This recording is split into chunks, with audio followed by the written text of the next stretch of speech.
welcome to this video with Alicia, where I thought we'd try something interesting. I have no idea how it's going to go. We're going to try some bridleless long lining or bridleless driving. So she's really good at bridleless. I obviously ride her on trail rides bridleless and feel like I can go anywhere with her. So we're in my outdoor ring, which we don't do a whole lot of work in, but we're out here. Yeah, and I thought, well, why don't we see if we can do some bridleless driving? Because right now we're in the exploring and playing phase where we try to figure out what would be cool for a potential freestyle if the Thoroughbred makeover goes ahead, which I'm like praying and hoping that it really does. And if it does, then we have to have our freestyle. So I'm not really sure how this is going to go. Well, now that I'm actually starting to set this up, I'm like, they're gonna like drag down. If the reins are gonna drag down to the side or the bottom, how's that gonna? I don't know how this is gonna go. This might be a complete gong show. It might work, but we are just playing and discovering. And even though this might not go well, we'll see. My horse is at a place where I don't think it's gonna be dangerous. It might be confusing, but I don't think it's gonna be dangerous. And I think it's important to kind of know that you have permission to play with your horse. You have permission to try new things. Just set it up for safety. So for example, this is set up for safety. We're in an enclosed space. The snaps on the ropes here create a braking point, a safety point if we need it.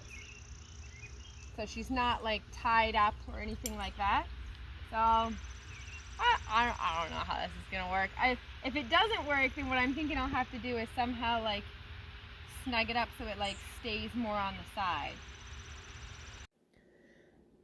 So here we go with this bridleless driving idea. So I'm pretty excited about trying this and kind of figuring out how this is going to kind of work and if it would be something that would be super cool to do as part of a freestyle. I've never seen anybody else do bridleless driving as part of their freestyle. So I think that would be potentially a pretty cool thing to do. Of course, I do not actually own any type of cart. So that would be my next thing to figure out, is some type of a wagon or cart or something that my horse can pull me in. But so far we are off to a good start, and you can see my sand ring there actually goes into a bit of a grass area where we have a couple obstacles and stuff over there, and she's not pulling me over to the grass and kind of taking advantage of the fact that there's no actual fence there to stop her from going over to a grassy area. And those are some of our other obstacles in the distance there. You can see our big ginormous bridge, which actually haven't taken a horse over this year yet. That could definitely be something that I take Alicia over in the future because she's a pretty talented girl. And the walk was going pretty good, so we're trying the trot, and her bridleless riding is very good. So I'm not really anticipating any big challenges here with the trotting, the steering, the stopping. And although I do ride her a lot with my body and with verbal cues, because I use those verbal cues, it means that I can kind of transition things onto the ground a little bit easier because I can use those things with her as we're going. So here we are. After a little bit of trot, we're going to do a little bit of steering, and you can see she's understanding the steering pretty nicely there, going left and right. That's working pretty well. It's a little bit awkward for me because the long lines aren't going through a surcingle, which is the piece that usually is around the horse's midsection, and you put the reins through, and then that helps them not kind of get flipped around and kind of keeps things a little bit more organized. There she kind of turns towards the gate a little bit, but it's pretty easy to turn around and kind of go for another trot again. So I don't blame her, being a young horse, kind of figuring out what she can do and not do and kind of what steering. You can see my obstacle park in the background there, which is kind of fun to see. And here we're doing a little circle, and you can see she's understanding that pretty nicely. And I'm loving our new footing. This is our new fiber footing, which is a no watering option for outdoors to keep the dust down. And so far I'm really liking this. It's looking pretty good. And then here I asked her to canter and did not anticipate her being so frisky. So there I am, like running my little buns off to go catch up with my horse. And she kind of runs off and starts to go towards that grass. I have to kind of pull her back off of that. And so I think part of what happened there is I go up here and fix the long line actually got right up underneath her tail. And so that's something where if I had the surcingle on her, would make that a little bit easier. It kind of holds the lines a little bit better to keep things a little bit more even. And then I think it would help.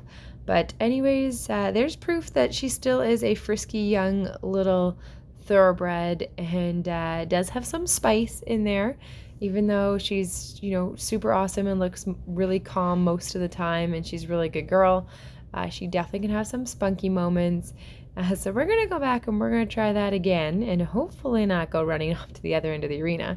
It's kind of funny though, because all the paddocks, as you can see, are actually this direction. Like you can see the run-in shelters from the horses there. So the fact that she's running down to this end of the arena doesn't really make a whole lot of sense. So there she starts to go and do it again. So I kind of catch her and we're going to correct her and try it again to turn her around here and get situated. So here I just kind of cut out a little bit of footage just because it took me a little while to sort out her ropes and stuff. So we're going to head down and we're going to do this again. And so now I'm thinking in my mind, all right, I really want this to be a success. I really don't want Alicia to figure out that I can't help her bridleless driving. I want to be able to solve this issue without having to go back to like a halter and normal reins. So I'm like, okay, we're gonna slow this down. I'm not gonna ask for canter in the corner there. We're gonna establish our circle and I'm gonna block her from going down in that other direction. And then we're gonna ease into our canter and hope that we don't go yee-hawing to the other side of the arena. Yee-hawing is a very technical term if you did not know that. I'm just kidding. I'm just being a little jokey joke. So so there you can see I asked for just a couple strides of canter because I'm thinking, okay, we're going to just ease into this little bit of canter. And so here I asked for a few more strides of canter. And then I'm like, okay, now I feel like we've established our circle and I feel like everything's good. So now we're going to try to maintain our circle of canter. And so I'm asking her to continue her canter here. She kind of breaks stride because she keeps kind of looking off down in that end, which I have no idea why she's doing that because there are no horses down there or anything. And it's like a closed gate, like there's the obstacles down there. So I'm like, why are you so interested about going down to that end of the arena? It does not make sense to me. So she keeps breaking stride there, which means she keeps transitioning to a trot. And I want her to maintain her canter. So I'm going to kind of keep working with her here. You can see I'm kind of throwing my arm up and down, trying to encourage her to kind of keep going. And she kind of stops again, and she's kind of thinking that she's doing a good enough job. So I'm like, no, you have to like canter through the corner. So there she finally canters through the corner, and it's a hot day. So I just reward her and say thank you rather than trying to make it a big deal or something. Ask for even more canter. I don't want to get in a situation where she's too hot and tired and physically too exhausted where she can't do what I ask. So I take the win of cantering through the corner, and then I'm like, okay, I'll praise you for that. And then now let's try our full lap of canter, hopefully with no issue. And you can see there she does it really nicely, full loop of canter. And so that's really quick. Like we're less than 10 minutes into this video. And so that means that little bit of where she was literally dragging me to the other side of the arena, I was able to fix that while still being bridleless, and it really didn't take that much time. So sometimes I think people in the moment can think that things are going to take a lot of time, but in actuality, they can solve things pretty quickly if you just reward the horse when they're starting to get the answer right, and you just be patient and consistent when you're asking the horse to do whatever it is that you're asking them to do. So here her little long line kind of got stuck on her butt again, so I had to kind of fix that so she could understand what I was asking her to do. And then we're going to get her turned around here, and we'll try a little bit of canter going the other way in a second here. So I'm really happy that we were able to solve that, and that's really key because if I'm going to do certain things as part of a freestyle, I want to know, you know, things can go wrong for sure, but I want to know that I'm going to be able to help my horse and we're going to be able to solve this and figure this out and not need not end up in a argument or discussion where she doesn't think she can figure out what it is that I'm asking her to do. So I'm really, really happy to see that on our first time ever attempting bridleless driving or bridleless lunging, whatever you want to call it, because we're kind of doing a mix of driving and lunging, that we're able to have that level of communication and figure that out. So here we're doing our little canter circle going to the right, and I'm asking her to try to maintain an entire canter circle going around me. And she nearly has it, but still kind of transitioned for a step of trot there. So I want her to kind of get past that little spot right there, and she does it there really nicely. So I'm going to pause and offer her a little reward there.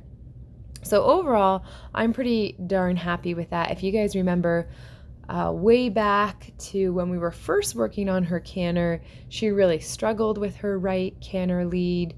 Her muscles were pretty imbalanced at the time, and she pulled a fair bit in the canter too. So we've seen a lot of improvement from Alicia, and I'm really excited for this horse. So let me know what you think of bridleless driving and if we should include that in a freestyle, and if you think she should pull me in a little wagon or something. I think that'd be cool. Thanks for watching.